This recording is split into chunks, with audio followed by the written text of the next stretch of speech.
SEP FanFic Readings presents Measure of a Man by Days 22. Chapter 25. Trouble. August 3rd, 2011. Trouble never slept. It lingered out of sight, making itself known slowly, then all at once. In Hermione's vegetable garden, wilt and yellowing leaves were usually the first sign of Trouble's arrival. A normal occurrence, it could be corrected with more or less attention in the form of water or light or time. But sometimes, trouble started out of sight, at the roots. The first sign was already too late. The same concept applied to people, to Scorpius. Hindsight was a course Hermione took, and the current lesson began a little over a week ago, in the form of a pause during a sign language session when the little boy cast a frowning glance at his hands, and the two fingers he absently tapped together. Like all his other moody moments, she smoothed it away with a thumb.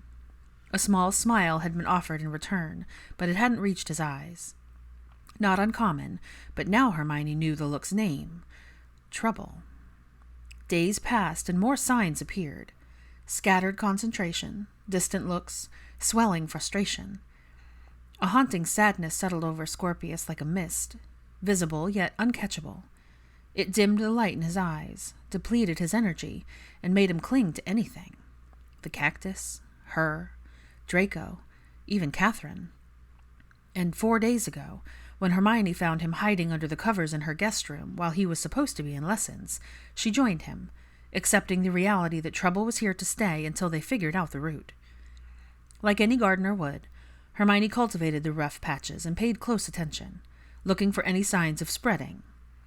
She spent a little more time tending to him, but instead of tackling the problem on her own, she reached for outside help. Catherine monitored him during lessons, Narcissa suspended her efforts for closeness, and Draco remained present, keeping their routine and bond stable, which ended in a lot of moments with little feet tucked under his father's leg. In the late hours, they discussed suspicions and solutions for the change in Scorpius's mood, but neither had concrete ideas. But he got worse. Subtle trouble became obvious when his mood browned. He stopped smiling or responding to Draco's promise of tomorrow, and was visibly anxious as his cry for help grew louder. Hermione was at a loss. She tried to talk to him and comfort him, but it was hard not knowing what was wrong. Scorpius's mood infected those around him. Draco reverted back to uncertainty, all growing confidence smothered. She mourned the loss of progress. Narcissa began trying to push for engagement, like everything was all right, until Hermione had to tell her privately that it wasn't. He wasn't. And the biggest sign yet occurred that morning. Scorpius refused to sign. It made for a horrible day for everyone around him, including herself.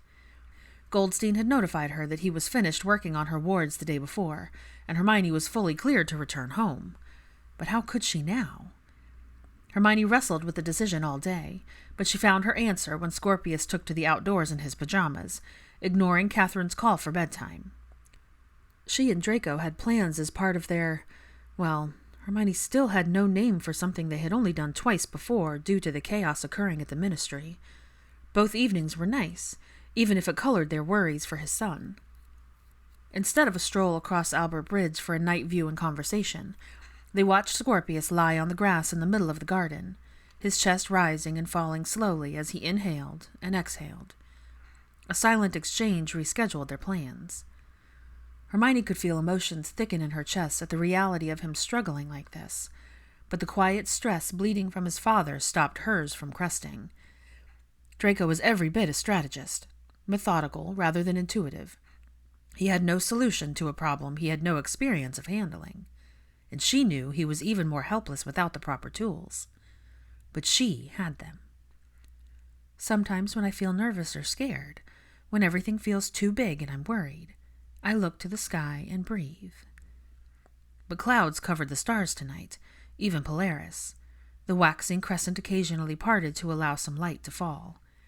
It was nice, but without the stars, Scorpius was as adrift as a sailor who had lost their true north. He wasn't the only lost soul either. Draco's hands were clasped behind him, his expression both thoughtful and puzzled. The closer Hermione looked, the more signs of tension became evident. the way he carried himself, the undone button and lack of tie. But the clearest sign was his hair, which looked tousled from his hands. Should I go to him? Draco sounded so unsure. I don't know what he's doing. Coping, I think. Hermione coiled a bit of hair around her finger. I'm not sure. Scorpius looked so small out there alone. The sight tugged at her hard, growing more difficult to witness by the minute. Now that the warding is complete at your home, I understand you were to return tonight. I don't want to leave while he's like this, if that's okay with you. The change in her added presence was new, and Scorpius knew it to be temporary, but it seemed counterproductive to leave at the height of his turmoil. I want to see if I can help him first, and, well, it's a little late for that walk, but I'm sure we can still find something to debate about. There was a pause as he shifted his weight from one foot to the other. You do have very strong opinions about how I organize the books in my office. It's chaotic at best, unorganized at worst. A weak smile tugged at her lips. Maybe a methodical act would relax him. First things first. Can you make us tea? If we're not back by the time you finish, bring a blanket and prepare to wait him out. He clearly found the request odd. What are you going to do? Improvise. Hermione pulled her hair into a high bun. I am situationally capable. Uttered with determination, the comment brought her to Scorpius's side.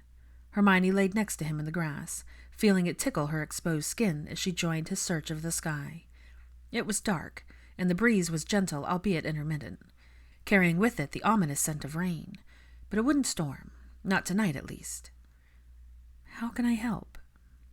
The question was low and careful, just between them. She sought permission to ask almost as much as an answer. Scorpius turned to her.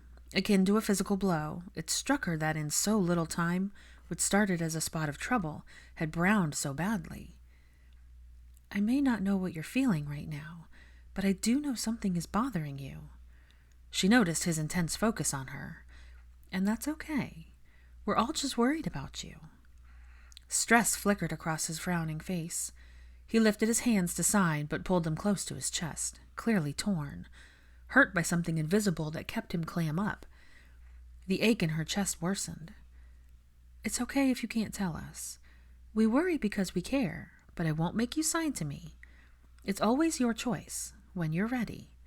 When you feel like you can. You know that, right? Scorpius nodded slowly. Good. Hermione gave him a patient smile, picking a blade of grass from his hair. I did notice you were looking for the stars. It's cloudy, so you can't see them, but they're always there. Remember what I said before? A little hand found the sleeve of her shirt, and that was all the answer she needed. Breathe. Scorpius took an audible breath and exhaled, then another. By the third, he was shifting closer to shorten his reach. Relief made her head swim. It was tentative, but something Hermione held on to nonetheless. Hope ran eternal, and hers helped to remove the immobile feeling and allowed her to focus on the bigger picture. Scorpius was focused on her instead of the sky, seeking her out in small actions. Not as lost as she thought. When you're ready, we can go inside and I'll make you and your dad the biscuits you both like. The prospect intrigued him, but she was ready for the punchline. You can help. I'll even let you shape them however you like. That got them up and moving, entering the house hand in hand, just as Draco was placing 2 cups of tea on the island with what looked like a glass of milk, for Scorpius. Hermione directed the little boy to wash his hands, and he left with a nod, still very muted but responsive. How did you manage that? We're going to bake lemon biscuits. She sidestepped Draco to wash her hands at the sink. I bake pie when I'm upset. I thought it might work for him. Is that what Potter meant by sad pie? You remember that? Hermione dried her hands on a clean cloth with a mortified cringe. Well, yes. First order of business was to fish her recipe book from her bag. If Draco expressed any exasperation or amusement, it vanished by the time he took his seat at the island. Scorpius returned to her setting up with fresh hands and a blank expression. She missed his smile. But Hermione kept hers in place. With just tea, Draco had little to hide from her notice. He was watching. Lemon zest and juice, butter, castor sugar, egg, flour, baking powder. Hermione mixed the liquids, guided Scorpius step by step through the measuring and mixing the solids, and once combined and settled, they shaped the dough into little triangles, his choice. While the biscuits baked, Scorpius trailed after Hermione as she cleaned, helping despite appearing a little tired and needy. She waited until the triangle biscuits were done, cooled, and with a few consumed before making her next suggestion. "Pick any book you want." Draco waited with her on the sofa, leaving a Scorpius-sized space between them that was filled upon his return. He presented his book of choice to his father first. "Is this the story you want to hear?" There was still a gruff uncertainty about Draco. "Where the wild things are." He cocked a brow and looked at her. "You're doing, I presume?" "Correct, but only because it's Al's favorite, and I've read it to him a few times." Scorpius had little reaction to hearing his friend's name, just more out-of-character sullenness as he handed her the book, his lips slightly poked. "Are you okay?" The question stilled him. Hermione had a flashback to the very first time she'd asked, but unlike the memorable day in front of the window, he didn't break. Instead, his little body went rigid. Although close enough to rest a hand on him, Draco didn't. He only boldly observed. Comfort was uncharted territory only Hermione had weathered. Scorpius, meanwhile, took a breath that worried her and actually crawled into her lap, tucking the top of his head into the crook of her neck. It wasn't new, but Scorpius had only done it once before. Hermione accepted his weight, noting just how tense he was. Even when she wrapped an arm around him, he didn't settle. Scorpius wasn't himself, and Draco could tell enough to slide closer when his son stared at him. When he put his feet in his father's lap, he seemed a little more settled, but still not right. She started reading to quell the worry that was weighing on her. Draco rested a hand on Scorpius's ankle. As Hermione read, her eyes wandered between 3 points: the book, the child in her lap, and the man who was looking on and listening. The story progressed, and Scorpius did the opposite of what she had expected, tensing more instead of relaxing, listening instead of wanting to turn the pages. Something was definitely wrong. The list of possibilities in her head grew, but she couldn't pinpoint one, so Hermione read on as it became more and more apparent that Scorpius was not okay. He didn't want her to stop, given his reaction when she asked, pointing to the page as if to go on, as if he needed the distraction. Not that it was working. "I have nothing now but praise for my life," Hermione read carefully, struggling to ignore the deep breath Scorpius took, so sharp it made Draco pat his ankle in awkward reassurance. "I'm not unhappy. The tiny sob sounded like a cough. She froze, looking down at Scorpius, whose eyes were heavy with unshed tears. He pointed at the book, urging her to continue, but story time was over. "It's okay." Before Hermione could place the book on the table, he crumpled. She dropped it anyway, forgotten at her feet, in favor of gathering the little boy in her arms and holding him close as he cried it out. He let go of everything he'd been holding in, all while she mentally finished the passage that broke him. "I cry a lot because I miss people. They die and I can't stop them. They leave me and I love them more." What was wrong with Scorpius was simple. One word that encompassed so many emotions and had thousands of faces that didn't look the same. One word that had a beginning, but no middle or end. It could be created, but not destroyed, only shifted, flared, and dulled. Grief. There was no telling what sparked it in Scorpius. It didn't matter how well he had been in the months since she had last held him like this. There was still a hole in his life that he could only be filled by someone who was gone. He mourned the absence, and Hermione just held on to him, his sobs echoing in the quiet room. She tried, truly tried, but hearing Scorpius so upset, feeling him shake in her arms, it was more than sadness, a different sort of pain Hermione would never understand, could never ignore, not even if she wanted to. It tore her down and she surrendered, closing her eyes and losing herself in the deafening sound of Scorpius's grief.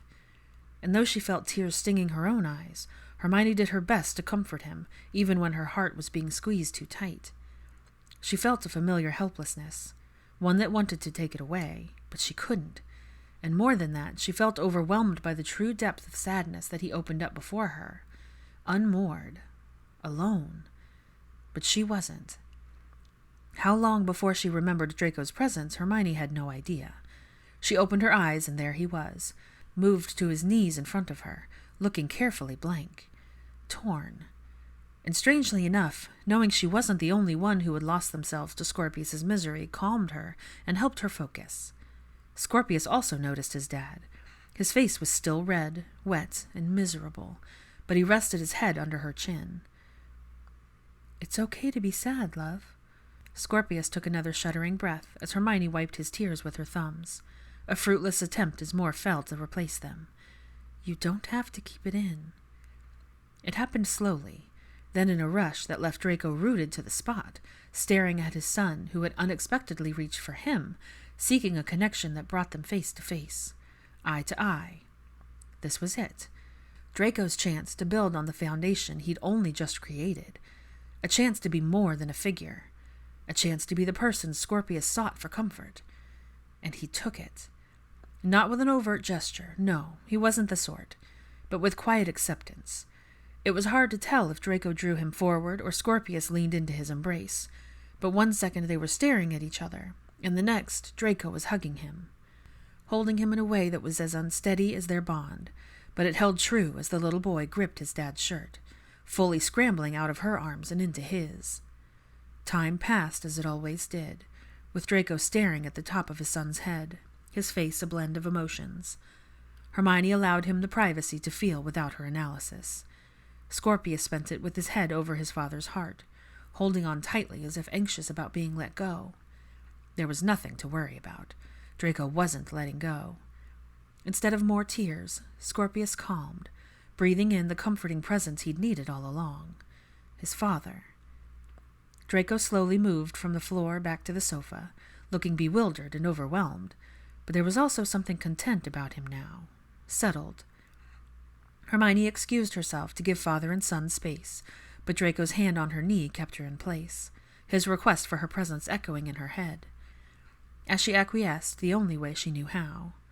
Scooting closer, she placed her hand just above his on Scorpius's back.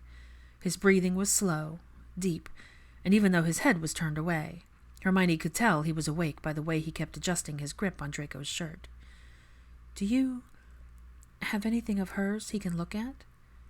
To help him remember?" "I do, but my mother doesn't think he's old enough." Something shifted. If it was a change in his attitude or in the air, Hermione wasn't certain, but his jaw worked as he adjusted Scorpius in his arms. There was a moment where he seemed to waver, but then his shoulders relaxed. Hermione knew the look, having seen it so recently. A decision had been made. "I'm done." "What?" Draco rose to his feet, maneuvering his son in his arms, and Scorpius turned his head, looking puzzled, but bleary-eyed. Reflexively, Hermione stood as well, curiously staring at the impassive man who waited for an explanation that never came. He started toward the stairs, and she followed, eyes on Scorpius, who had a thumb in his mouth and an arm around his dad's neck. They passed Scorpius's bedroom, but didn't quite get to the guest room she'd been staying in before Draco stopped at a door she must have passed so many times without notice. It appeared as if by magic. Before she could utter a question, Draco opened the door and wordlessly entered until she remained in the doorway. She knew to stay. It looked like a storage room of sorts, stacked boxes here and there, rolled-up rugs piled in different corners. Puzzlement about the room's identity gave way to clarity after she spotted the telly on the floor. Astoria's. Or the remains of what had once been her room. Draco carried Scorpius to a portrait that was as tall as the little boy in the back of the room, angled and too far away for her to see. After putting him down, Draco kneeled next to him. She just knew what they were looking at. Or rather, who.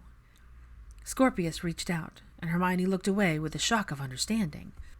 Feeling and insight colored the moment, deepened its hues, and set it apart from others before and after. His mood swing was a product of grief, but one clear subsection was his inability to remember his mother's face. She left to give them both time, but Draco's last murmured words caught her. "Whatever you want to know about your mother, I'll tell you." Tears returned, not of sadness, loss, or even relief for Scorpius, who needed this promise from his father more than anything. Hermione had certainly shed many tears bearing those descriptions, but not these. The tears she quietly wept were the result of being overcome with emotion, overwhelmed by the process of piecing together lines to form an incomplete story of how they all got there. It was a story with no winners, no heroes, no stars, ugly and tragic, sad and lonely for all parties in different ways, some worse than others, but one person's pain never outweighed another's. And through everything, there was love in all its multifaceted glory, for Scorpius. Hermione found it all bittersweet, more bitter than sweet, but it still managed to take her breath away. By the time Draco emerged alone, Hermione's eyes were dry. She'd taken down her hair and sat on the floor, legs crossed, her head resting on the wall. "How is he?" she asked without looking. "He seems better," looking at his mother's portrait. "Do you think he'll talk to her?" "No, he can't. Astoria's portrait is mundane. It was a last act of rebellion against my mother after demanding she commission one, as per tradition. She thought Scorpius wouldn't move on if she was always there." It seemed Astoria had considered everything before the end, even how much she would be missed by the one she loved the most. Draco sat next to her, knees bent. There was something calm, yet unsettled. Hermione couldn't fathom, but theorized that it was his calculating mind processing information rapidly and plotting. "Your mother was firmly against the idea of grief counseling, but is firmly against the idea." His correction was sharp and acrid bitterness in his voice. "Even though therapy didn't help me, I have a different school of thought for Scorpius. He's young. Armed with proper coping mechanisms, he can thrive. I'm doing what I can, but moments like this remind me that he needs more. Easy to forget when he's in a better mood, when he's happy and smiling. But grief is, well, you know how it works." "I do." His quiet words held weight, reminding her that grief was an old foe of his. Draco had to know what it looked like. He'd seen enough of it over the years. Scorpius emerged from the room and carefully closed the door, looking calm and content. The peace he exuded was indescribable as he squeezed into the spot between them, mirroring her position while resting his head on his dad.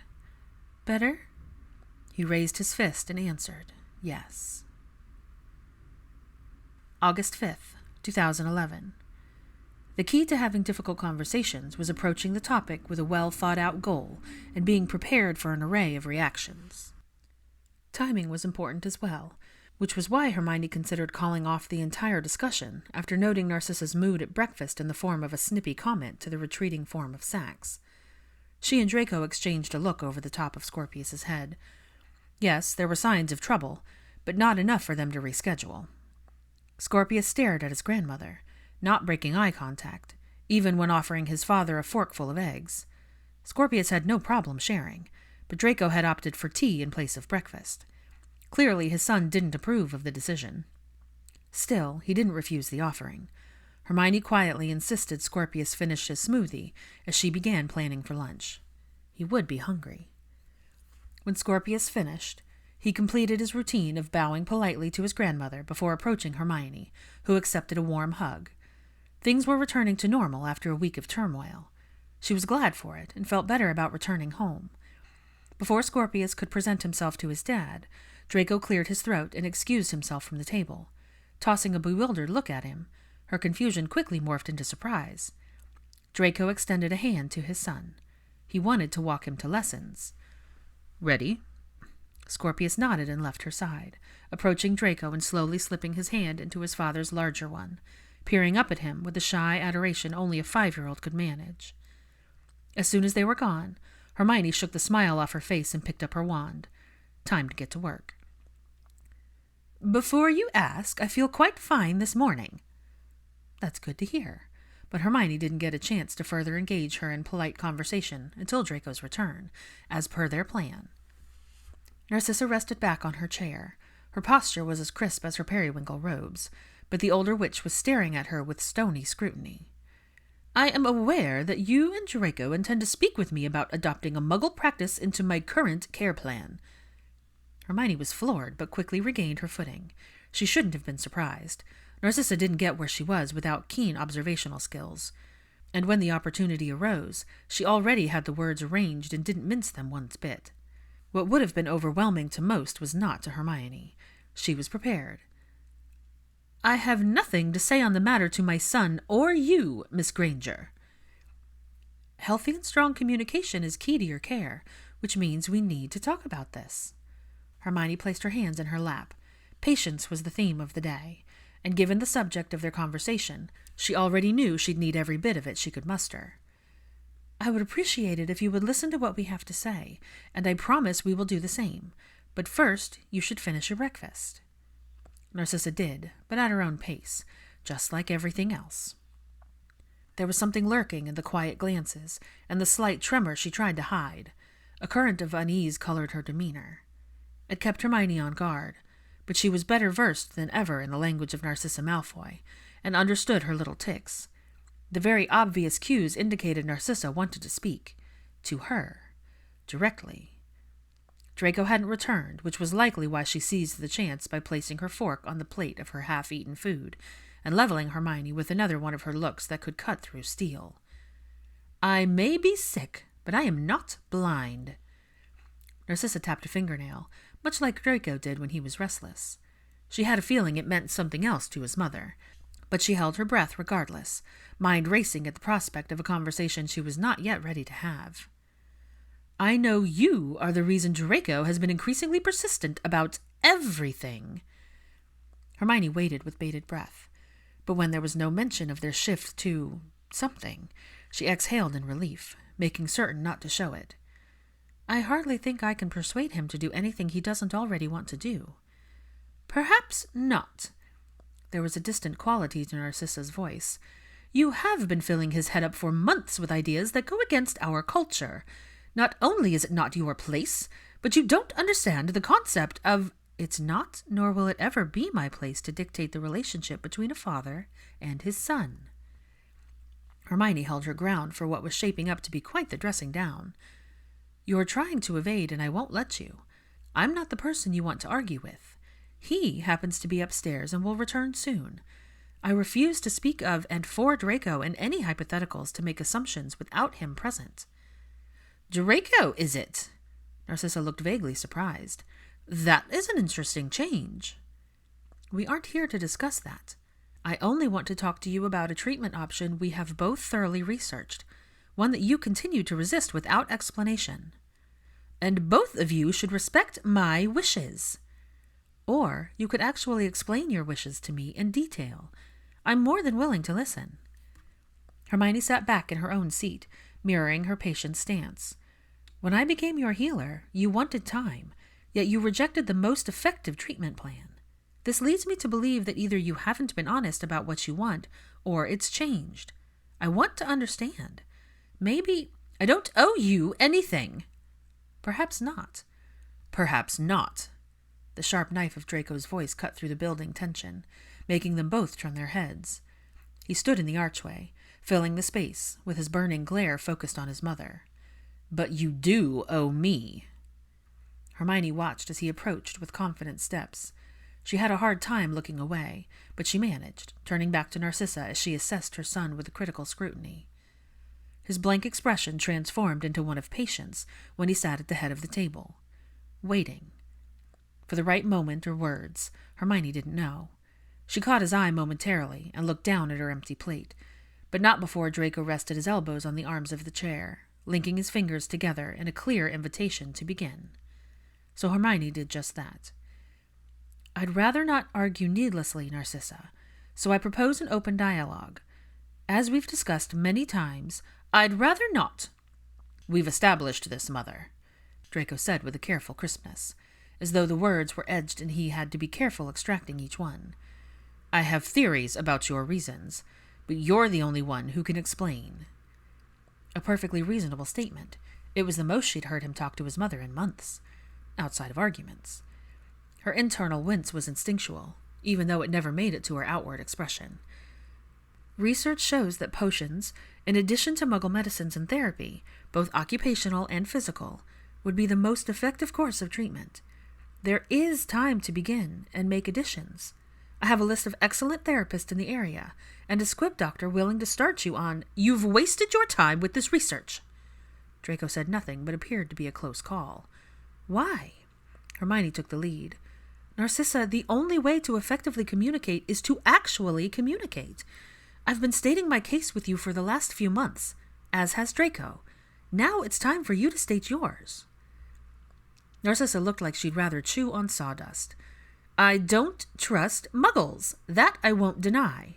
She looked right at Hermione, issuing a challenge. One Hermione didn't accept. I'd like to know why. I know I appear aloof. Narcissa addressed them both. I am sure you think I am keeping myself too busy to avoid what is happening to me, but I assure you I am not. I have read your care package cover to cover, Miss Granger. I reviewed each suggestion for Muggle medicine in that package and have made specific inquiries regarding how they work and what they'll do to my body. Your plan involves medicines that treat the symptoms, not the cause. And while I'm aware my disease is terminal, your course of action is not worth the cost. What cost? I have seen what Muggles do with their medicine. It is practically poison in a bottle. Some treatments have side effects that are worse than the disease. I would rather not subject my body to the mercy of their medicine. Draco's reaction to his mother's statement was immediate. He was rendered speechless. Hermione knew better. It wasn't a good idea for such a silence to linger any longer than necessary. After rapidly arranging and organizing them, she chose her next words carefully, very aware of the game of chess they were playing. There are also side effects with your potions. Precisely my point.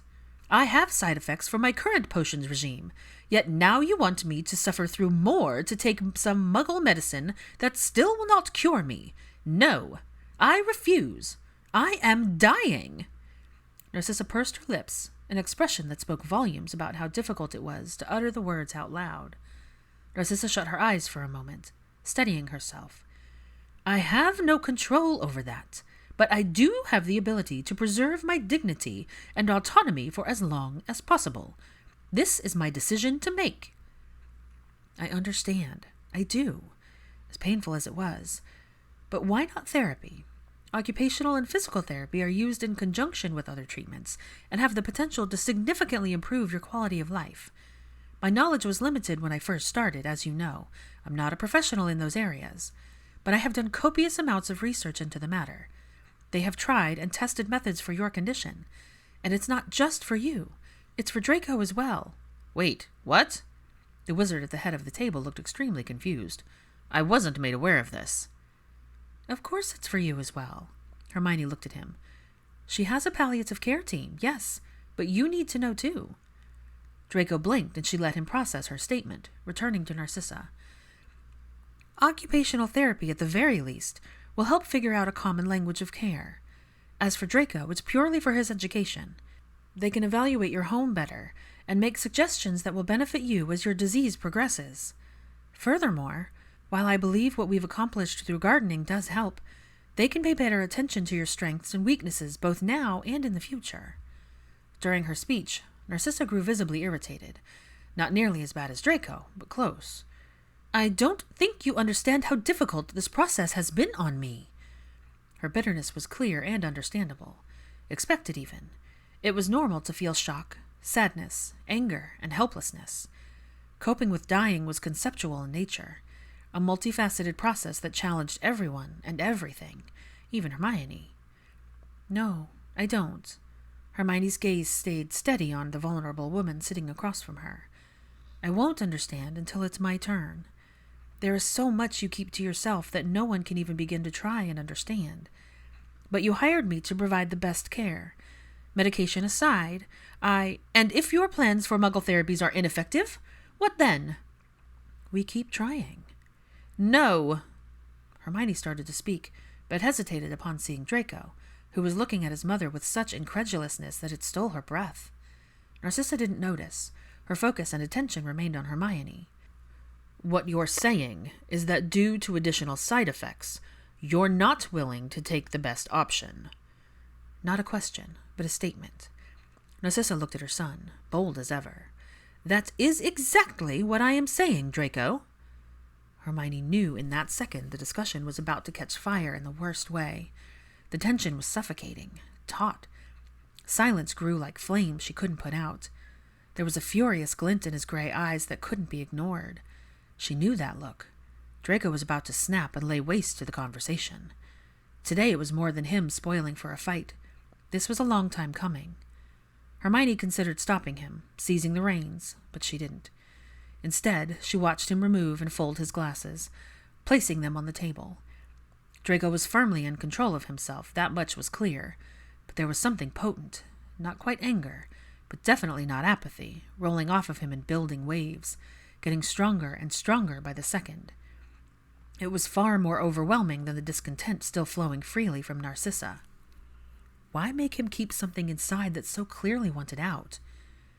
Hermione braced herself for the heat. She didn't have to wait long. I have done everything you have asked me, with little complaint. Though subtle, there was no mistaking the sharp edge in his words, crisp enough for his tongue to carve out every syllable. Just once! The crack in his voice made Hermione wince, but then he stopped, pulling himself together the same way Hermione had seen Scorpius do before, and she found herself wondering if this was a learned behavior, or if it was intrinsically him, a trait he'd passed along to his son. Draco! Narcissa said his name both as a sigh and a whisper, something that would disappear if she tried to touch it. But that was all it took for the manifestation of last night's shift to come spilling from him in a torrent. He likely couldn't have stopped himself even if he tried, and he didn't. I've spent months since your diagnosis trying to save you. When I realized I couldn't, I dedicated my time to figuring out the best option to preserve your body and mind for as long as possible. Countless hours of research. He wasn't allowing any interruptions. I created a theoretical potion to combine your current doses into one to maximize the benefits. I've even gotten Granger to agree to try it, but you don't have the fucking decency to put forth any additional effort. I don't know why I bothered investing my time when you're intent on wasting everyone else's. Draco stood abruptly. Unconsciously, Hermione raised her hand to stop him, but he was too far out of reach. Then Narcissa was on her feet. You have no idea what this has been like for me, Draco. None! Narcissa's clenched fists were shaking at her sides. There are days I wish I did not wake. Some days I wake and I do not remember anything for several minutes. I have moments... She trailed off, taking breath after breath, trying to grasp control of herself. Hermione didn't move, just let her speak. Finally. I have spent months trying to cope with the fact that I am dying, and I have little say in the matter, and even less control over what will happen to me. One day I will leave and not return to myself as I know it. Yes, the symptoms are better, but nothing will stop this. I will still forget, and one day I won't remember anything. I will still have tremors, and they will worsen. I will still end up in rooms and places I have no recollection of going into. And no matter what, I will still... Narcissa paused with difficulty. Draco, I have done everything I can to remain normal through it all. I am owed this bit of grace and dignity to choose how I decline. No one is asking you to maintain normality. Hermione kept her tone neutral. Normal is finished. You are in an entirely new world now, and you need people. You need Draco more than anyone. I know that's not what you're used to. No, it's not, Miss Granger. I have to admit to struggling, and you both want me to give up more control. It's not about controlling you. Hermione placed her hands on the table placidly. This is about protecting you, keeping your body strong, while my mind continues to deteriorate with no hope for reversal. Mother. Fine. I will take your treatment option. Hermione's heart leapt in her chest too soon. Narcissa wasn't done. But only if you take remarrying more seriously, Draco. Attend marriage dates. Officially court one of the witches on the list. You don't have to like her or even make it official. Just make an effort. Draco visibly recoiled, first in shock, then in anger. Fury. You're actually trying to negotiate this. You want something? Narcissa folded her arms. Well, so do I. He shook his head in disbelief. You're negotiating my marriage over your quality of life. Are you? Draco's face went perfectly blank, chillingly so. No, you're not. I am not. The atmosphere between them devolved. Hermione remained helpless to do anything except watch. This was not her fight. You've always wanted things done your way, only bending for tactical reasons. It wasn't his quiet ire that made a shiver race down her spine. It was the dull, humorless chuckle that followed. And you wonder why we fight. I have been through every step of this alone, because you can't stand the sight of me. How can I? Draco's question was brutal. Narcissa rocked back on her heels as if taking a physical blow. And he wasn't done. You have pushed duty so far down my throat that I am suffocating on your expectations. I've done everything you've ever asked, right down to marrying someone who would never... Draco clenched his fist to force back the words. I have done everything you wanted at the expense of Scorpius and my own happiness. Now that I am free to do as I wish, you tried to bargain my future against your life. That's not what I said. No, but it is what you meant. Tiny hints of trouble that were evident in the smallest of his actions. You'll only agree to Granger's plan if I trap myself in another marriage of your choosing, because of property. That is not it, Draco. That's all it's been for you since the war. Saving face, damage control, rebuilding our family's name. You tell the world stories of a mother's love, but you don't give a fuck about me. That set her off. That is simply not true. Everything I've done is with you in mind. I built this all. I don't want it. I never wanted it. They can all hate me for all I care. You and our wealth and influence are the only reason society tolerates me. You know this, and willfully ignore everything. You parade vapid witches in my face like I'm a prized possession. That... I am a man, Draco's voice thundered. I'm not. I don't want you to be alone. Narcissa's voice was hoarse with emotion. That's why I want you to marry. There will be a time for love after, if that's what you want. But I am begging you to do this. Give Scorpius a mother. I'll be gone and you'll be alone. I am alone. I have been alone. And should I do as you wish, I'll continue to be alone. The heaviness of his confession struck Hermione like a lightning bolt, and pain rumbled in her chest. She batted an unexpected tear away and looked down, head spinning and eyes blurry until she swallowed her feelings, locked them away. Narcissa looked as if she'd been slapped. You chose to marry Astoria. You didn't give her family a choice. You didn't give anyone a choice. You were so hell-bent on making an example of them that she was forced to condemn herself to a life she didn't want. With him. There was a magically binding contract that existed between you and Daphne. She broke it. Narcissa was not backing down. I was well within my right to enforce action with regards to... You were within your rights, yes, just as you were in your right to arrange my marriage. But not once did you think about how your actions would affect me. You only thought about your pride and your mission to recover our social standing. You've let the public's perception warp you into thinking you're a good person when you are no better than... If this is how you think of me, then you should not be concerned with my wishes, Narcissa spat. Or me. You're right, but you're still my mother. Draco looked away, his jaw working and shoulders tense. At least have the decency to admit that you're giving up. I merely wish to have control. You accused Astoria of giving up when she elected to stop her treatments, even though it was clearly no longer working. Hermione went stock still. As if you ever had the right to judge her. Now you won't be afforded the kindness and dignity you never once gave her. Narcissa's anger bled into something else, and Hermione knew that look. Regret. Remorse. Astoria did everything you wanted. She tried to be a doting wife when we knew where her heart was. She gave me a son knowing it would kill her faster, and your way of thanking her was to hire end-of-life care. The weight of his words was palpable, raw, and fierce. You called her weak, but she was the strongest woman I knew. She survived 4 years through sheer strength of will. Not once did she give up. Not even at the end. Hermione had never heard him speak words like this. The dam had let loose and Narcissa looked swept away.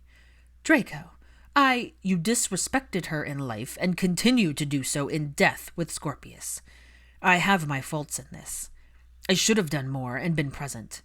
He ran a rough hand through his hair. "I'll hopefully find redemption by being a better father to him, but I won't bear responsibility for you anymore." "I can admit in hindsight that Narcissa was visibly struggling. Then she seemed to notice that Hermione was still present. "We should continue this discussion in private." She sounded so exhausted, but her hands were shaking. But there was no way to tell if it had to do with her symptoms or the situation. Draco looked directly at Hermione. Unlike a living entity, her complete and utter speechlessness at everything he'd said must have called to him. His instinct attached itself to that wire-like thread and reeled her in, or tried to. Hermione's head and heart were running wild in opposite directions, both going at top speed as one analyzed each word and the other felt every emotion. She rubbed her hands together, a coping method for when she got like this, a distraction that didn't work. Not that it could be when the biggest one in the room was across the table, looking at her, inspecting her. "Do you have an issue, Granger?" "Perhaps Narcissa is correct. This is a private conversation that you both need to have." "Oh, I'm finished discussing the matter regarding her refusal for optimal care." Draco picked up his glasses and put them back on. "I commend your effort, and will respect my mother's decision to decline with grace." Before Hermione could speak, his eyes slid back to Narcissa. "You have made yourself perfectly clear today, so allow me to do the same." He sounded gravely serious. "Scorpius is now under my care." Narcissa was in shock, and Hermione could only barely suppress her own. "Draco, that is not proper. You have no idea. I will figure it out on my terms and do what's best for my son." "You are not shutting me out." Narcissa took a step back. "I understand I pushed him too hard.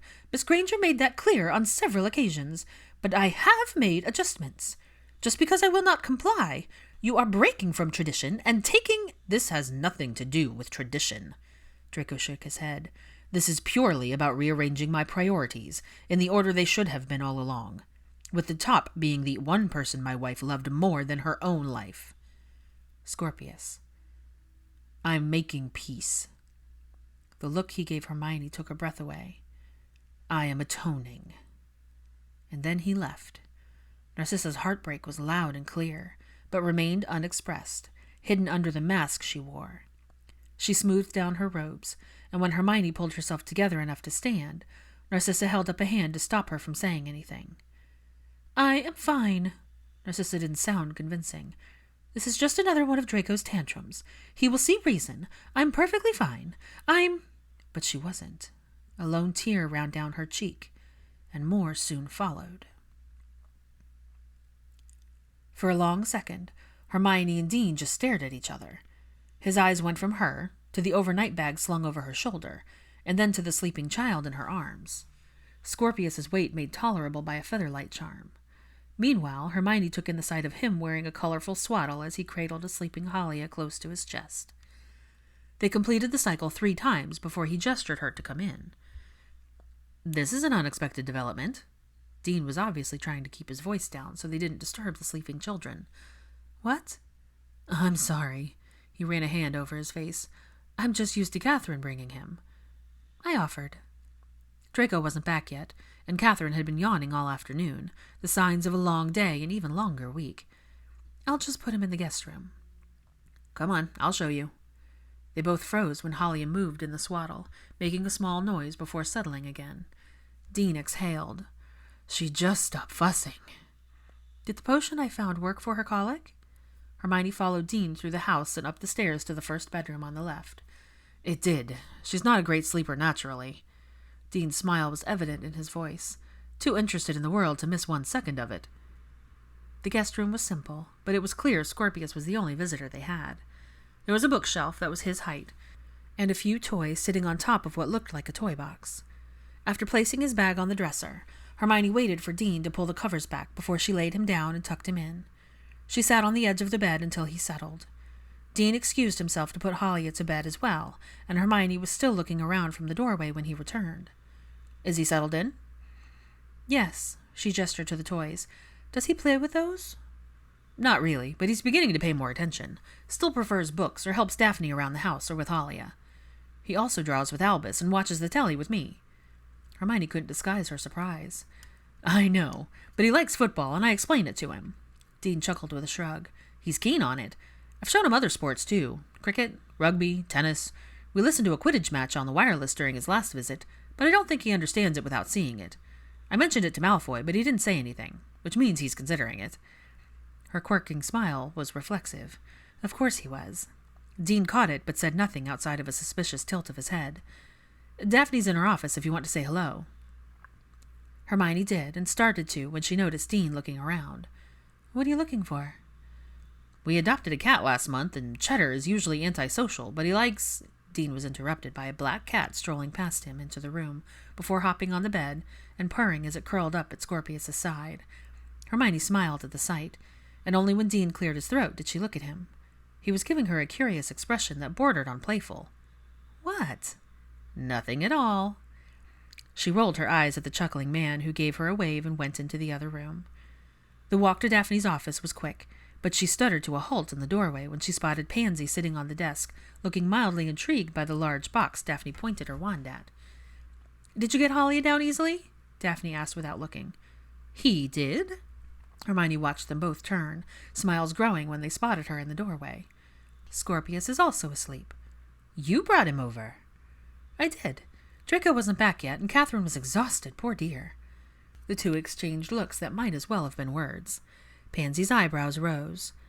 And how does it feel to sleep in your own bed again? I haven't yet. Last night, she and Scorpius fell asleep reading in Draco's office while he worked on translations. Her brain was too tired to focus on anything. When he roused her, Scorpius was gone, and Hermione was too tired to flew home, so she'd stayed. Oh? Hermione didn't like how that one word sounded coming from Pansy. Tonight, I'll likely, if you think we're going to let the fact that you called him Draco, just know that we won't. Daphne nodded cheerfully in agreement. Gods, Hermione rolled her eyes. You're both ridiculous. It's not a big deal. We've been working together for a while now, and... Yes, allies and all that rot. Pansy waved her hand impatiently as if batting Hermione's words away like annoying flies. She folded her arms, looking particularly thoughtful as she tapped her mouth with a finger. Although, I'm not certain what outdoor scenic walking areas have to do with alliances, but... What? Pansy's leer grew along with Daphne's interest, while Hermione's confidence that she would escape the conversation sank. The look she received from her friend was a metaphorical gauntlet being thrown at her feet. It was up to her, but she had a few questions. How do you know? Hermione squinted at her. She certainly hadn't told anyone. I know how to read Draco's shitty handwriting, and I saw the list of places on his desk when I went to badger him at work. I put it together pretty quickly after I left. Hold on. Daphne raised her hand. Fill me in. I'm lost. Do you want to tell, or should I? Pansy tossed her dark hair over her shoulders. My imagination is quite... Draco and I are getting to know each other better. A prelude to dating is how he explained it. He's affording me time to consider the option.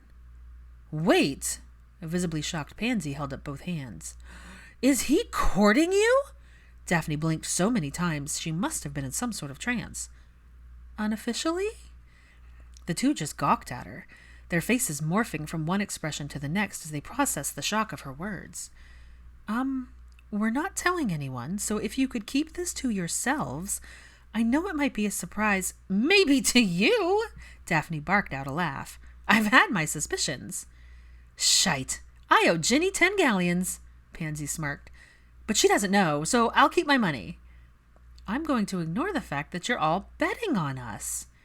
Pansy's shrug was unapologetic, and Daphne began laughing harder, but Hermione still felt awkward, given everything. Is this going to be strange for you, Daph? Not at all. The blonde waved her away her worries with a flick of her wrist. You don't need my blessing, but if you want it, you have it. Draco deserves a chance to find his own happiness. Thoughts of the fight with Narcissa crept up, and Daphne caught remnants of the memory, tilting her head curiously. What's going on, Hermione? A lot. She scrubbed a hand over her face. I'm in a state of information overload, and I'll only talk about it because you know why your sister couldn't love Draco. Pansy blew out a sharp breath. What she was implying dawned on Daphne in mere seconds. "How long have you known?" "A week or so, and Hermione still struggled with it during the moments between waking and sleeping. "I'm actually glad you're taking Scorpius for the weekend. Draco and Narcissa argued this morning, which is honestly a bit of an understatement. Narcissa is at Andromeda's. Draco and I need to talk, and I don't know how this conversation will go, so I'm glad he's here." Now they both appeared worried. It started as a discussion about Muggle care, but devolved into him airing his grievances, and Hermione exhaled as both women cringed hard. It's been a day, but Scorpius doesn't know. We had dinner alone, and he seemed okay, if a little clingy. 2 days ago he had a meltdown because he couldn't remember Astoria's face. Daphne looked away. "He's fine, I think. A little fragile, but I think you should show him pictures. Talk to him about her. You, Draco, and Theo. You all knew her best."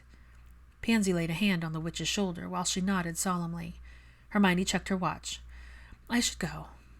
Pansy approached her with a rare hug that was followed by a promise to discuss the newness between her and Draco at a later date. "We will." Daphne joined them both, placing a hand on each of them, cutting her eyes to Pansy. "Just like we're going to talk about how you had dinner with the Weasleys last night." That earned her a scowl. "Wow! I just comforted you! The betrayal dinner?" Hermione clung to the shift in the conversation. "So soon after Harry's birthday dinner. This sounds serious." "It does." There was something hidden between her words and her tone that felt ominous, like the first inklings of trouble. August 6th, 2011. A well-packed bag was important. Hermione combed through the contents of hers in preparation for their trip to the Manor's greenhouse. By the time she had returned the previous night, Draco was already asleep on the sofa, and that morning, when she'd asked about keeping their planned trip, he'd only responded with a single terse word. "Okay." It would have to do. Not knowing what exactly awaited them, Hermione packed everything she could think of. Trowels, empty pots, bags spelled to preserve samples, clippers, and 2 pairs of gloves. As it turned out, Draco was prepared as well, and casually dressed. In black, of course. Dragonhide boots, a shoulder holster, and gloves. It was just before dark when Hermione stepped out of the flue, and he waited for her in the armchair with a contemplative expression.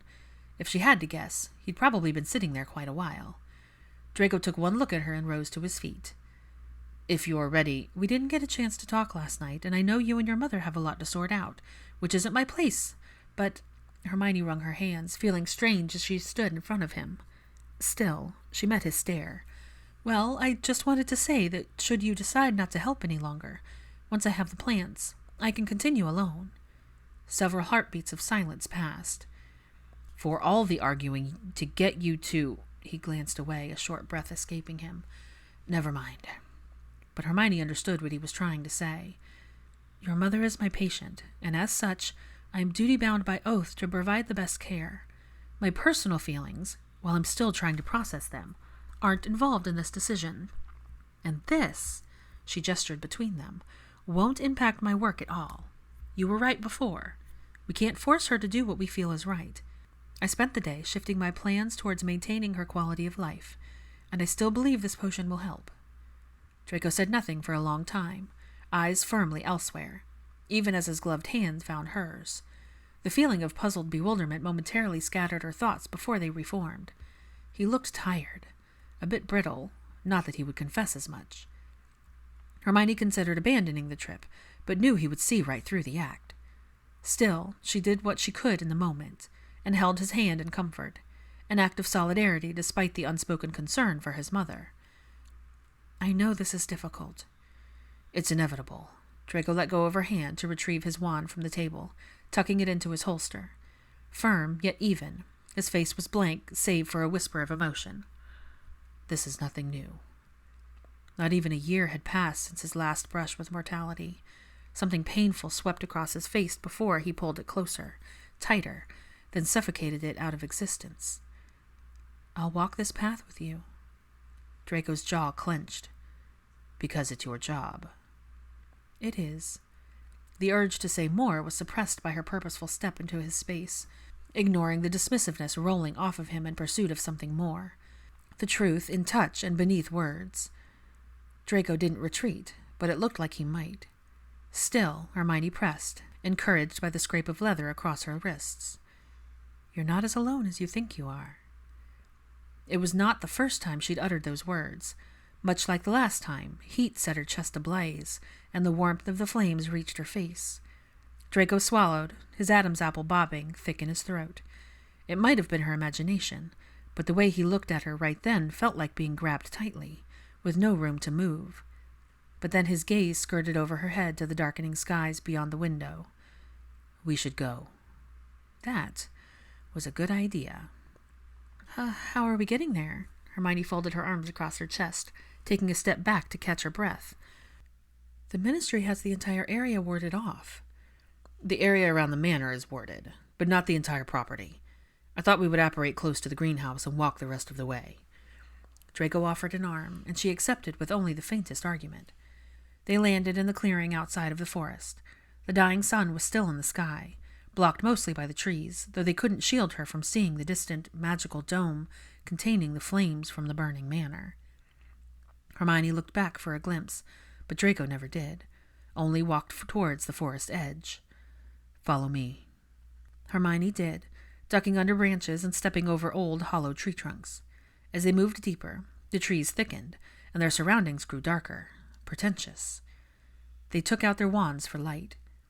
It was brisk enough for her to feel a chill in the air, but not need a charm. The cold helped Hermione feel focused and aware, ever alert. She paid attention to the man in front of her, who never got too far ahead, and glanced back every so often to make certain she was there. When Draco stopped, Hermione stood beside him and looked around. "This is it." This was apparently just the middle of nowhere, but Hermione had been in enough magical situations to not say anything stupid, even though it was on the tip of her tongue. Draco lifted his right hand, shut his eyes, and touched the empty space in front of him. Space that wasn't actually as empty as it appeared. The wards rippled like water at his touch, starting small and expanding as far and wide as she could see. A flash of blinding light was all Hermione registered before the wards folded in to reveal what had been hidden from sight for years. The greenhouse wasn't at all what Hermione had expected. Instead of grand and large, it was small and gothic in appearance. The decrepit glass panes didn't look strong enough to resist anything, much less the weight of the thick vines that covered the structure.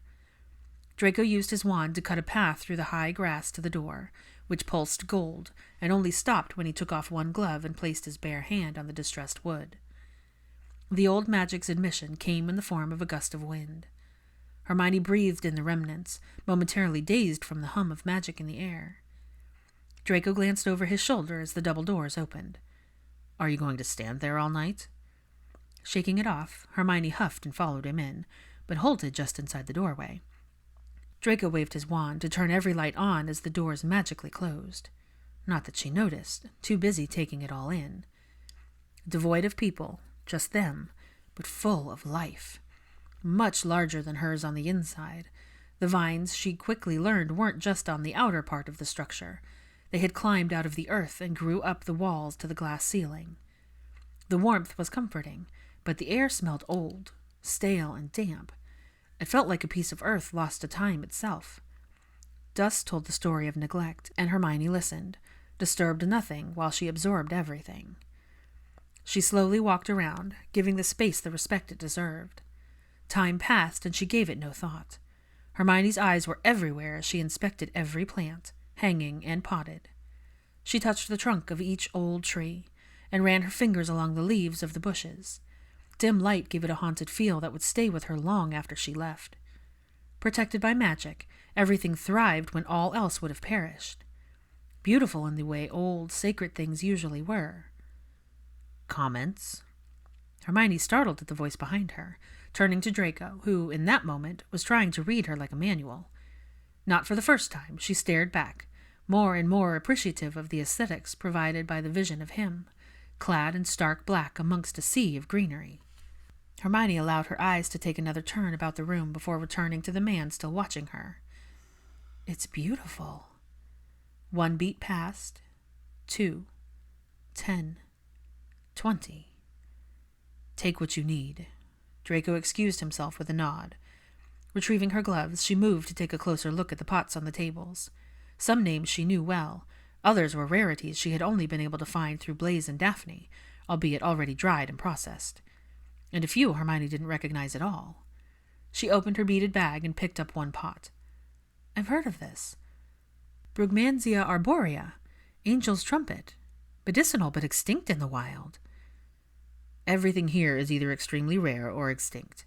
Draco approached with one of the plants needed and squinted at the name scrawled on the side of the pot in her hand. He wasn't wearing his glasses, Hermione noted with amusement, as he deposited his plant into her bag. Then he did the same with the angel's trumpet, even though she hadn't asked. If Hermione had to guess, she would estimate that there were well over 60 different species of plants in the greenhouse, not counting the dozens of hanging plants or the 6 trees, one of which she identified as a very old olive tree. My mother labeled everything. She kept up the family's book of seeds. Book of seeds? Hermione filed that away to ask about later as she began her hunt for the next plant on her list, finding it quickly on another table. I wonder why your family kept everything here instead of putting it back in nature. Draco scoffed. So humans can destroy them once and for all? Your lack in faith in humanity is completely justified. Perhaps. Hermione shrugged, watching him survey the area. I think that, as a whole, humans are more than the sum of their parts. Yes, greed is the currency of the world. Yes, the actions of the few affect the many, but that doesn't define everyone. There are people out there who care. Like you. Draco turned to her. Even though it was a question, it didn't sound like one. Yes. Her voice was quiet, barely louder than a whisper. But there are more people like me who would love to reintroduce these plants back into nature. Whether or not you trust them, there are places that would rehabilitate or use the seeds to resurrect the species. In the magical world? And Muggle as well. Neville works with conservationalists regarding plants that are going extinct, rehoming them and even collecting their seeds to replant in places untouched by people. I think he would be interested in what's in here, but that's up to you, and not a decision for tonight. Let's find the Silphium. It's the last one. That was an easy enough task, thanks to Narcissa's labels. Draco picked it up, and Hermione made quick work of putting it into her bag for transport before closing it once completed. Ready? Yes. He looked around one last time, and the sight struck her. He likely hadn't been here since childhood. I'm ready. Holding the door open for Hermione as she stepped outside into the fresh air, waiting just outside of the ward's boundary with her wand lit. Once the protections were reset, the greenhouse vanished from sight, and she expected Draco to apparate them back to her home. But he didn't. I have to go check on something.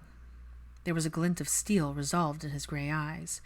You are more than welcome to go back. It won't take long. I'll go with you. It was only after they left that Hermione realized she never once asked about their destination, but she found out soon enough. Fire. Admittedly, Draco wasn't a fan of it. He had a better reason than most to detest it, just as she paid close attention to the moon cycles and hated snakes.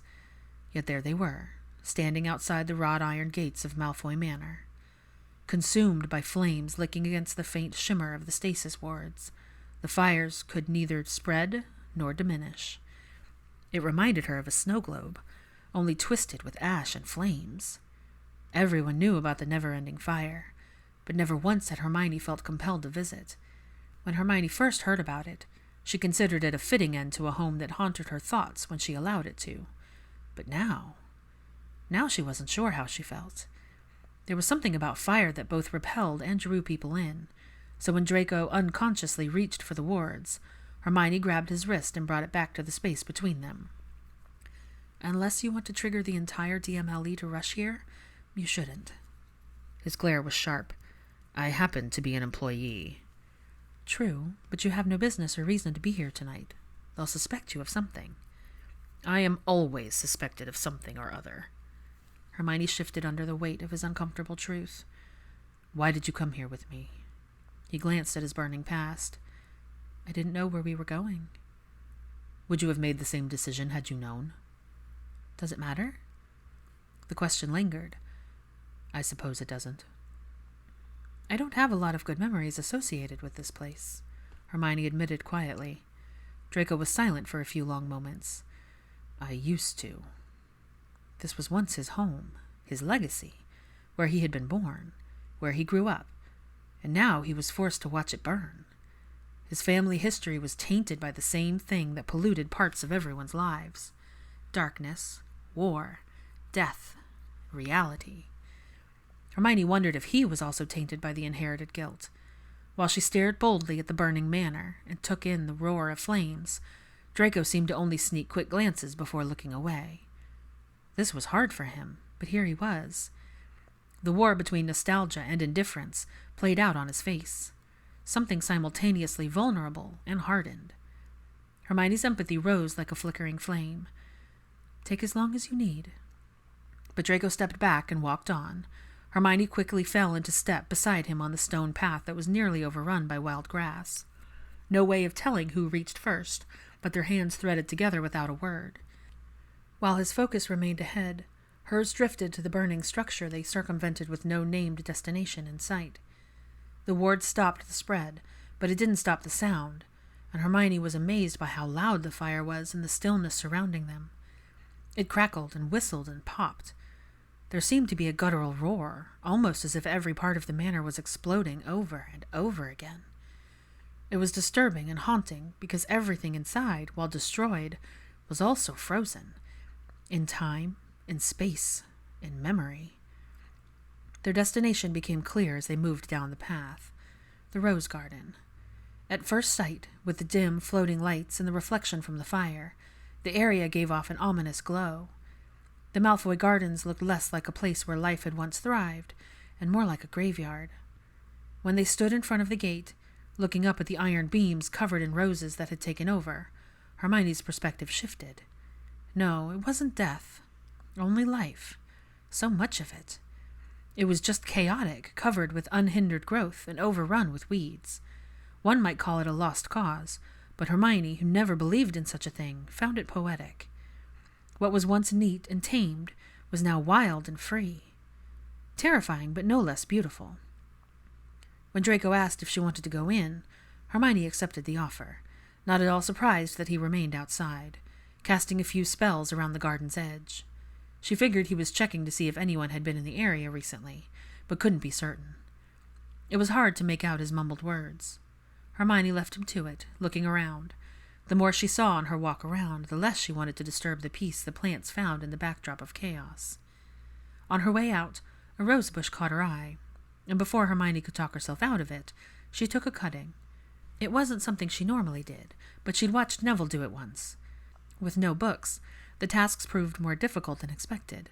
The bush was stubborn, but in the end, Hermione tucked a healthy stem into her bag and made plans to try something new, something different. There was an odd thrill surging through her, an excitement that carried her back to Draco's side where he remained, occasionally looking towards the flames with his hands behind his back and a contemplative set to his shoulders. "Do you know why it still burns?" "I'd imagine the fiend fire reacting with the dark object my father kept. It's only a hypothesis." But they both knew it seemed likely. The Wizengamot promised my mother they would put the flames out when they created this ward. Interesting to know, but the unfulfilled promise wasn't a shock. Putting the fire out didn't matter to people like Tiberius in the grand scheme of things. Only those who had something left in the rubble cared. Hermione listened to the dull groan of fire and watched the flames lick the top of the dome. Curious about what would happen should it all be allowed to burn naturally. Not that she wanted to be around when that theory was tested, but as it was right now, there was something about the flames that compelled her to watch, compelled her to speak. "It is beautiful in a way." "You have a fucked up definition of the word," Draco snorted incredulously. "You can find beauty in everything, but all I see is my legacy in history, my present, my future trapped in a never-ending inferno. There's an irony that's probably deserved, but hard to forget." She wasn't blind, of course not, but this wasn't her identity trapped in flames. It gave her a different point of view. "My idealism doesn't allow me to only see destruction. I see energy, life, the opportunity for rebirth. It reminds me of a phoenix rising from the ashes." "I'm no phoenix." Draco stepped forward. "I wasn't born in the ashes. My legacy will burn until that's the only thing left." "Let it burn." Hermione watched the reflection of the fire in his eyes. "You don't need a legacy to justify your existence or your worth. You don't need history to have a future." Easy for you to say. Perhaps it is. She didn't need to be any closer to feel the power of the words thrum. I don't carry the same weight you do. I don't have the same background and sense of duty. She wondered if he still did. You believe ashes, to anything except the phoenix, equate death, the end. But ash is the key to the process of fertilizing the earth to begin again. Now's your chance to grow something all your own. Something to pass on to Scorpius. Hermione felt the pressure of his gaze and turned to meet it. Neither spoke. Draco's eyes said something, though she didn't understand this particular translation of his language. And Hermione said what she needed to with a wary hand that went to reach for him in the darkness.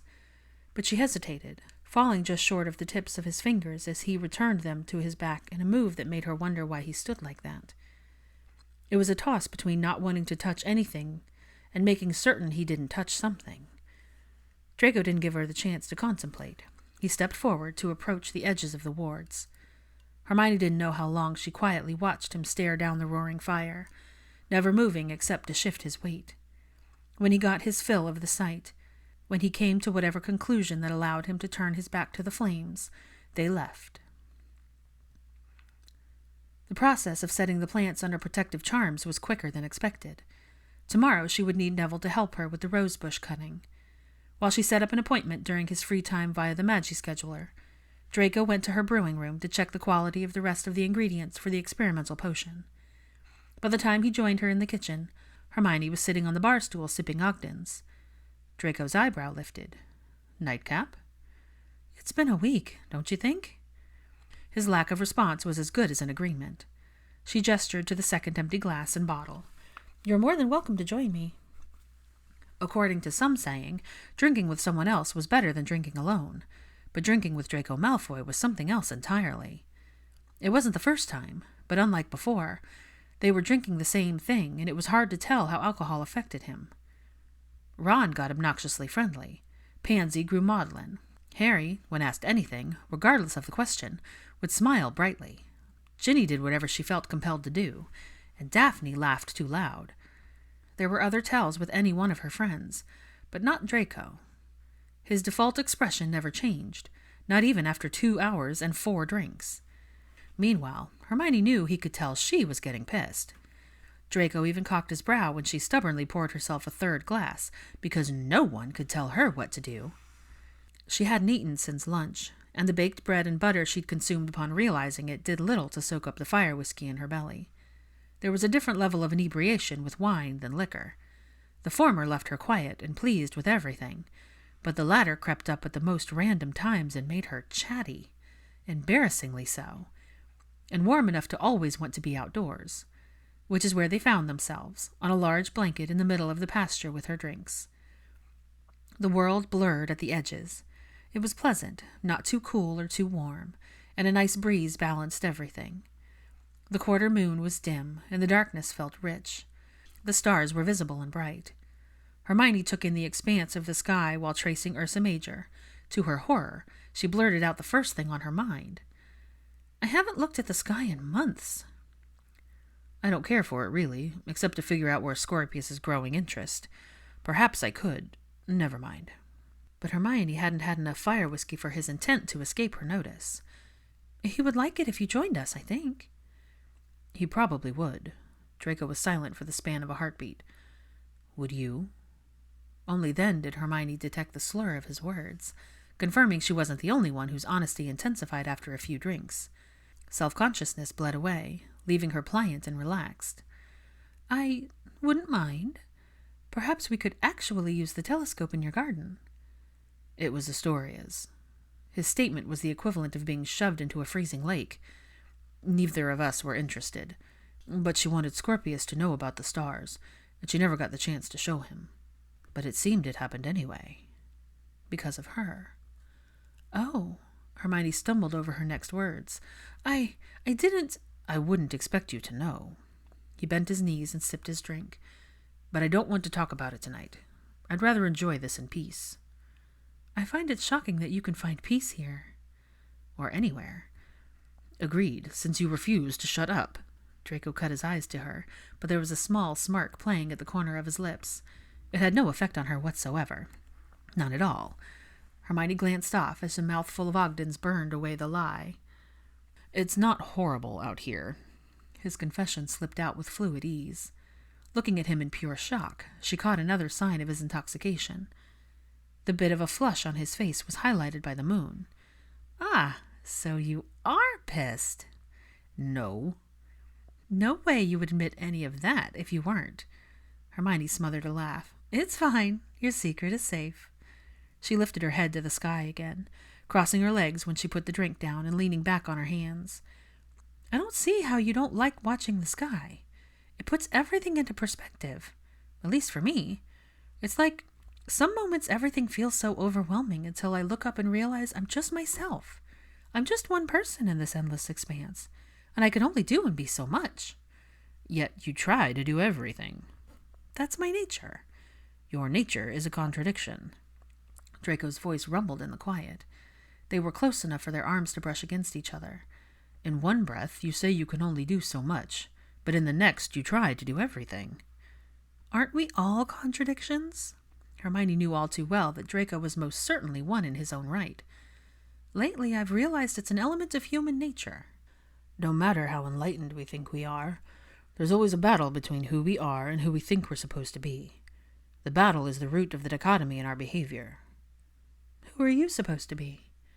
Unapologetically myself at all times, flaws and all. Draco continued drinking. Question for you. Hermione's body felt both heavier and lighter as she leaned against him. If everything were different, what would you do? Everything is as it is, so I cannot answer. Dare to dream. Hermione cast a glance at the man who had the glass to his lips while looking beyond. He had the foresight to bring the bottle, which floated next to him as if sitting on an invisible table. Who would you be without the war and your life after it? My father. His honesty rocked her. I'll amend that. She didn't dare ask about Narcissa. Perhaps in any other universe, the situation with his mother would be the same. If circumstances were different with the Ministry and the Death Eaters, what would you do? Draco was quiet for so long, she thought he might not answer at all. But he did. Ideally something with potions. You? If your seizure had never happened, who would you be? Even though she'd asked the question first, Hermione had no answer when it was turned around on her. Not at first, at least. It came to her in waves. In the Ministry, most likely. Still fighting. She would be very tired. Hermione didn't know how to walk away from a fight. She had to be carried out. For a long time, I didn't know who I was going to be after all that, and it's hard to think about who I've become without it. I don't think I'd be here.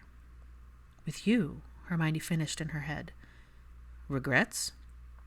Honestly? She chuckled at her own question. Of course he wanted honesty. Hermione laid on her back feeling flush. A few, but not enough to stop me from taking a moment to admire the view. A lazy smile curled her lips as the world swam. Are you going to Pansy's birthday garden party? By force, Draco drawled, and while she couldn't see him clearly, she could hear his eyes roll. Hermione smirked. What did she have to threaten for you to get into Regency clothes? Her presence. It might have been the Ogdens, the ambiance, or the fact that it was his same response to Harry's threat, but she laughed out loud. The best part was when she craned her neck. She caught the profile of one of his very rare smiles. Staring boldly, the same thoughts from before clouded her mind. Oh, shite. Ah, so you are capable. Of what exactly? Smiling. It vanished like the sun behind clouds, and his face went as dark as the sky before a storm. Draco glanced down at her. Do you think of me smiling often, Granger? No. The half-truth was poorly dressed as a lie. I do remember you having more of a sense of humor back... His expression morphed into one of gritty patience, ready to cut her comment into bits. But she could see the mistake before she made it, and she stopped herself before uttering the wrong words. Back before death and life, before war and threats, before the arrival of something that meant enough to break him if he lost it. He hadn't had many opportunities to smile over the years. Stomach churning, Hermione looked back to the sky, pushing away her thoughts. She barely managed not to jolt when Draco finished his drink and laid down next to her. His eyes were fixed on the sky with an almost bored expression until he reached out and traced a constellation she didn't catch. "What do you want to talk about?" "Nothing." Draco lowered his hand. "But you're insistent on conversation tonight." "Our silences aren't always this strange," Hermione confessed, feeling utterly ridiculous by how jittery she felt. No more fire whiskey. "I can imagine them with Theo, but right now, with you, I want to fill it with something. Anything not to think about his presence at her side, his warmth." "Is that an intoxicated confession?" His question sounded more uncertain than anything else he'd said so far. Hermione turned towards him, resting on her side. Draco watched every move. "No, it's not." She pushed her hair off her shoulders, feeling hot. "That would be something like, I don't care for my mother's cooking, or I don't hate flying, just heights." She'd been on the back of a dragon, a thestral, and hippogriff, admittedly under distress, but also without issue. "What's the difference between the two?" Draco rested his hands behind his head, appearing relaxed, but his knees were still raised. His casual attire and posture combined made quite the visual. "It's impossible to achieve one without the other." "That's not entirely true." Hermione moved her glass away to avoid knocking it over. "In order to fly, you have to give up the ground you're standing on, and I have—" "Issues?" The accusation carried heat. "Control issues," he amended in a voice near a whisper. Hermione couldn't look away. Draco wasn't touching her, but she felt every bit of him. The air was charged as energy crackled around them. Hermione focused on the gray of his eyes, quietly comparing them to every stone she could think of. Pale, yet deep. Light tinged with darkness. Endless. There was a familiar hammering in her chest she associated with moments like this. 1 degree between close and too close, yet somehow not close enough. "You would know about those issues." She tried to sound playful, but her voice was much too low. "I would." "You can't control everything, Draco." The breeze played with his hair, sweeping it out of place. Brushing it back would be an easy fix, but Hermione didn't trust her coordination, or herself. "You can try, but there are always cracks. Something is bound to slip through." He made a low noise, but she couldn't tell what it meant. Draco's face was locked down, closed up tight, with the bit of flush staining his usually pale skin. He was nothing short of stunning. Dazed and heady from the Ogdens, Hermione quietly wondered what was behind his expression. Unconsciously, she searched his face for a fissure to gain access to his thoughts, finding only one. Closer made her calculate if the dimension was right to— Draco brought a hand up to her neck, ghosting a kiss across her lips before lying back. There and gone before she knew it. Hermione dipped her head for her own sample, a quick taste of him. The following moment hung, extended, and remained suspended in animation. Hand still on her neck, Draco's eyes stopped searching and dropped to her lips. Her hand on his ribs allowed her to feel the expansion of his chest on an inhale. No words, no analysis. The only truth and energy was exchanged in the shake of his exhale. A firm, slow hand wandered from her neck down the curve of her back and resting on the bare skin where her shirt had ridden up. It was Hermione's turn to exhale raggedly. Connection wasn't only found in touch, but in each of their senses, too. Combined with trust and freedom, it was layered in moments like this. Permission to create their own was granted with an imperceptible nod. Heady, delicious. Draco's kisses were small and biting, nothing beyond a taste here and there. The promise of more left her frustrated and impatient, and she chased his mouth each time he pulled away. And then, finally, he started kissing her properly, deeply, unconsciously dragging contented groans from her chest. The first one to escape him liquefied the butterflies in her stomach and replaced them with sparks of pure heat. The world both expanded and contracted to that very moment as they detailed the memory of touch, navigated sensation, and rediscovered the feel of each other. Their pace was unbearably intimate, fevered. Pain from bitten lips and clacked teeth, heat and want and everything in between. It was all assuaged by large hands holding her steady, slowing her, licking into her mouth and pulling back before she could reciprocate. With their foreheads pressed together and eyes shut, the sound of their heavy breaths filled her ears as they gave into the demand for oxygen. But given the alcohol and pent-up emotions spilling freely, it wasn't long before they were back to feeding each other's wants. It was natural, intuitive, easy. Simple to translate, understand, and communicate, they both spoke the language of want fluently. Beat for beat, breath for breath. The exhilaration of each caress reduced her restraint to ash. Turnabout was fair play, and Hermione gave in to the memory of his hands on her skin as she untucked his shirt from his trousers and touched him. The hard muscles of his stomach bunched under the palm of her hand, and Hermione almost laughed. She probably would have had Draco's lips not deterred from hers to her chin, and then down the column of her throat as she tilted her head back and saw nothing but stars. Oh, gods! Every nerve shrieked in alarm, but she allowed his push and pull until she was flat on her back, with the stars on display behind the image of a disheveled Draco hovering over her. The need for space presented itself in the form of one delicious graze of his hips between her open thighs, a move that left them sucking in sharp breaths in unison. Heart pounding and senses buzzing, the mere promise and the evidence of want left her breathless. But he kept their hips apart in a show of necessary patience. Neither the rush of hazy kisses nor insistent touches compared to the clarity of the way he looked at her, open and honest. And as he hovered, watching, Hermione took a chance and invaded the small space between them, running purposeful hands down the length of his chest. Letting her gaze make the journey across his face, she finally settled back on his eyes as tentative fingers came to rest on his belt and a dangerously impulsive question. "Do you want me?" A hand stopped hers. The silent sting of a rejection had the same effect as throwing ice water on a candle. Everything just died. A series of motions brought Draco back to rest next to her, but she couldn't hear him over the sound of reality crashing down around her. Doubt, worry, insecurity. Hermione was traversing a slippery slope that left her sprawled at the bottom and feeling stupid for being so rash and presumptuous. Scrubbing a hand over her face multiple times, she tried and failed to clear her thoughts. Did I do something wrong?"